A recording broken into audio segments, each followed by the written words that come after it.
Welcome to this video where we'll talk about OfficeExpert and how we help with adoption and usage analytics. My name is Ben Manessi and I work here at PenAgenda as VP Products and Innovation.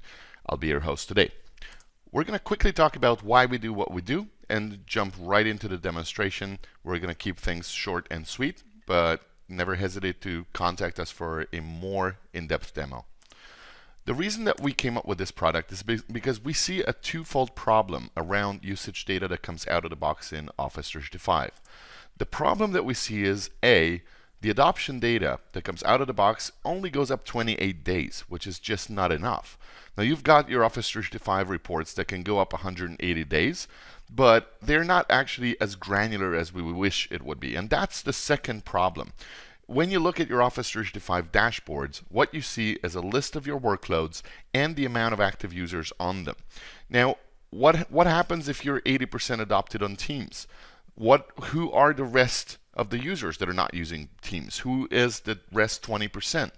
There's no real way to find out if they are a department, a geographic location, or if there's any pattern that connects them. This is what we help with because OfficeExpert will actually go ahead and gather data from about 6 or 7 different APIs, starting with SharePoint Online, Exchange Web Services, and the Graph API, and a lot more. We're going to gather real-time data on workload usage in Office 365, and then we're going to go out to the Azure AD and fetch user-related organizational context information so we know where these users belong to. The data warehouse and essentially our product is a virtual appliance that you can deploy into your Azure instance or deploy on-prem as well. None of these cases give us any access over your data whatsoever. We manage the volume problem by holding the data for as long as you're running the appliance, so you could be looking at years of usage data. And we manage the granularity by combining and reassembling all of this rich user data on the user level. So let's take a look at what we do around adoption. On the OfficeExpert portal, when you look at Teams Analytics, it can be a little misleading because we do way more than just Teams, but Teams is really the centerpiece of everything here. We start with an overview on some generic Teams-related activity figures, but it gets really interesting when you look at the level of engagement interface. Here, we've got extremely granular low-level usage data on every single user in the company. And we can actually analyze all of this by department, country, location, or any other Azure AD user attributes. Now, if I look at a department such as the consulting department, the first thing that I'm going to see is the team's engagement over different periods of time. Remember that this data only goes up 28 days normally. We can actually give you years worth of data and engagement. We see that consulting is actually a member of roughly 200 teams, but they're barely using any of it. This is right away actionable intelligence because it shows that consulting is dealing with a lot of noise, right? Now, as we go down here, we're going to look at the Working Smarter interface where we started not only looking at individual workload data, but we actually contrast usage data where it actually makes sense. For example, Teams versus mail ratio. The assumption here is that with a proper adoption campaign and deployment project of Teams, we should be seeing that people within this department start going away from using internal emails as the primary communication vector. Now we can see that here, we can pinpoint exactly when we rolled out Teams, and also that for the most part, this department is doing a good job at adopting Teams and stopping the use of internal emails. This gets really interesting when we start contrasting departments. We can look at the development and research department, for example, and see that they're a member of much less teams and they're using a lot more of it. However, looking at their Teams versus mail ratio, it seems that they like going back to their emails. So right away, I know some of the things I can do to encourage them to start using Teams more and stop using internal email.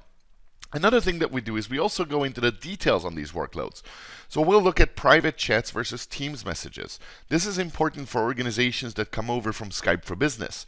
We see at a lot of customers that we have that people like to replicate their behavior between these different business tools. So if you don't run a proper adoption campaign, people tend to just use Teams the same way they use Skype as a chat tool. So we actually show you the trends in the people within this department adopting Teams channel messages as opposed to just using them for chats. We've got a lot of other information coming here that we have in development right now, such as a Skype for Business to Teams comparison, where we'll go into the details on each of these workloads so we can give you a blueprint on any logical group of people, such as a department, a country, a location, or again, based on any other user attribute. We can actually tell you if a department, for example, did a good job adopting Teams for video calls and chats and channel messages, but we will see if they like going back to their Skype for Business clients for audio calls, so you can target your adoption campaigns accordingly. We're also developing a tab here that will actually focus on file sharing. So we're going to show you the amount of internally sent emails with attachments by this department, and you'll be able to contrast this with the way that they share files in OneDrive, SharePoint, both internally and externally. We can also look at teams from a governance perspective. We show you all of the teams in the tenant. We go into a lot of detail, and most of this is already actionable. For example, I can filter teams based on the last activity to find teams that are not very active anymore, as well as we show you SharePoint related data, such as the percentage of quota that is consumed in the backend. If I find teams that are close to their quota, that could lead to problems, and so this is something that we show here as well. We go into a lot of detail here. So we actually know the amount of images, likes, files that were shared, even the amount of mentions. And this table is a lot more than just a table. We've got all of this data, not only time-stamped, but we know who the users are behind the data. So that allows us to actually look at teams that we're particularly interested in. So let me just pick one right here. And in accessing these teams, we'll actually dive into the actual usage data around, for example, departments, location, or country. I can look at what happened in the last 7 days and see who the departments were that were still active.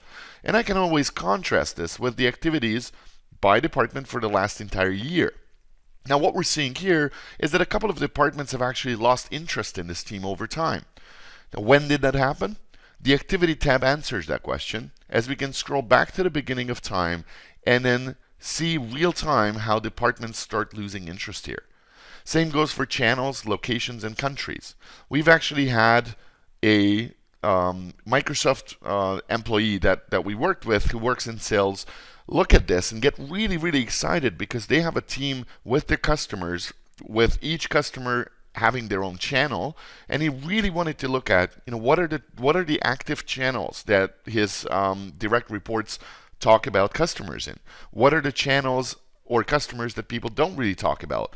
How does that correlate with KPI data? So we answer all of this and more. Another question that we also address is the similarity of teams. We want to steer clear of having a lot of teams that are extremely similar. So we look at a number of factors from the shared members, as in, who are the people that are part of this team, and is there any other teams that are extremely similar or have the exact same members like right here? As a team owner, I can start conversations with the owner of that team to talk about a merger. We also look at the name of teams, because before we got private channels, we hear from customers all the time that they needed to create sometimes 3 or even up to 5 different teams for the same project, that way separating access from project financial people to project delivery. There's no need to do this anymore, and of course this leads to sprawl. So this is something we manage here as well. And then we also contrast the amount of internally sent emails by these teams members. And so when we go back to the beginning, or when this team was actually born, we might see that the email was pretty high up, email volume was pretty high up. As people start engaging with this team, it goes down, and at the end of the life cycle of this team, because it's easy to it's easy to lose interest, or it's actually hard to sustain the interest in some of these teams. I'm sure you guys have seen this as well. We can actually track this by contrasting email traffic with what's going on in this team. Now, we not only show you this information for random teams or all of the teams in a tenant, we deliver these insights directly to the end users as well. With our OfficeExpert ACE client, that stands for Advanced Client Experience, if you own any teams and your organization has OfficeExpert deployed, we'll give you the exact same intelligence. But it makes a lot more sense here, because these teams, and this is our production environment, these teams are real live teams in our environment. So I can look at my GVD group and look at what happened here in the last 30 days. we can see that there's only 2 departments that were active here. But in contrasting this with what went on in the last year, I can see that I lost a couple departments. Now, the difference between what we looked at before and what we're looking at right now is that I know these people. So when I look at the activity, I'll notice I actually know that one of our sales guys was really the driving force behind this team. He actually ended up going on a sabbatical for a couple months. You can see how his activities disappear, and the problem here is that he never came back.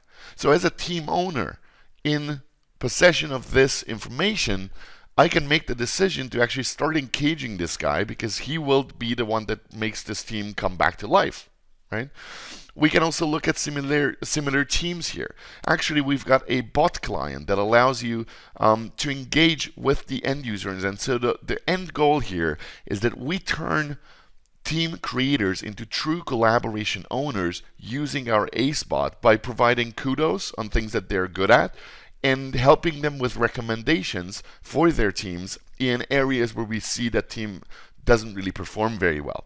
So with our integrated applications directly within the Teams client, we take the work of adoption off the shoulders of IT and empower those team owners to make their teams function much better. We've got a number of other reports available within OfficeExpert as well. We can look at interconnectivity, where we actually zero in on the most well-connected users. These are usually your power users, the ones that do a good job at adopting Teams without any IT involvement. These are the people that will walk up to their peers and tell them, hey, have you used this stuff? This is really cool, which is always more efficient than when IT sends you an email with a YouTube video and then just follows it up with a SurveyMonkey survey 2 weeks later. We can look at the ties between departments based on their team's collaboration and see who are the departments that are the most involved with each other in terms of sharing a lot of teams. Which are the most important countries? Where is the most what are the countries where we've got extremely strong communication going on? What might be locations that are lagging behind or a little isolated? We answer all of these questions here as well.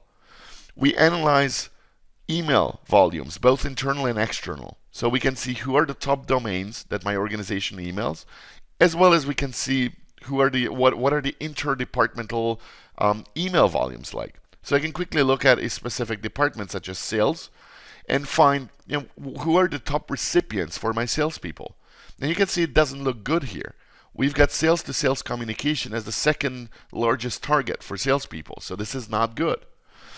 We've got reports on third-party solutions that are embedded within Teams. Storage impact, as in what are the files that are being shared, how many files have been shared in these teams, what is the overall storage volume consumed by these teams. We've got a report that combines the last activity in Teams with the collateral/knowledge that was shared within them. You can of course download any of this. We've got different scorecards for geographical adoption, department adoption, user adoption, or even information on mobility and device usage around Teams, including what operating systems are being used across the organization and which are the departments making use of all of this. Now, you can always get more granular. We won't always answer every single question you may have, which is why you can use Metabase to create your own reports and visualizations without doing any coding, or you can go down to Data Miner, which is our interface to talk directly with our data warehouse. We're not shy about what's inside our data warehouse, so we actually give you our entire database schema as well as some example scripts so that you can run your own reports. You can actually use our secure APIs to access our data using third-party tools like Power BI or even Tableau, or just put it all into Splunk if you choose to do so. I won't go into a lot of details on the rest of this. I wanted to show you a quick overview of what we do around adoption and usage data. As far as next steps go, feel free to actually sign up for a managed trial. You can do so on our website, penagenda.com/OfficeExpertSandbox.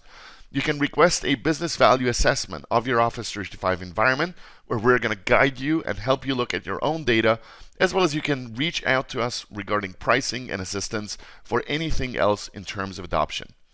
Feel free to check out some of the next videos that we've done around Power BI, around performance analytics, and more. And let us know if you have any questions at any point.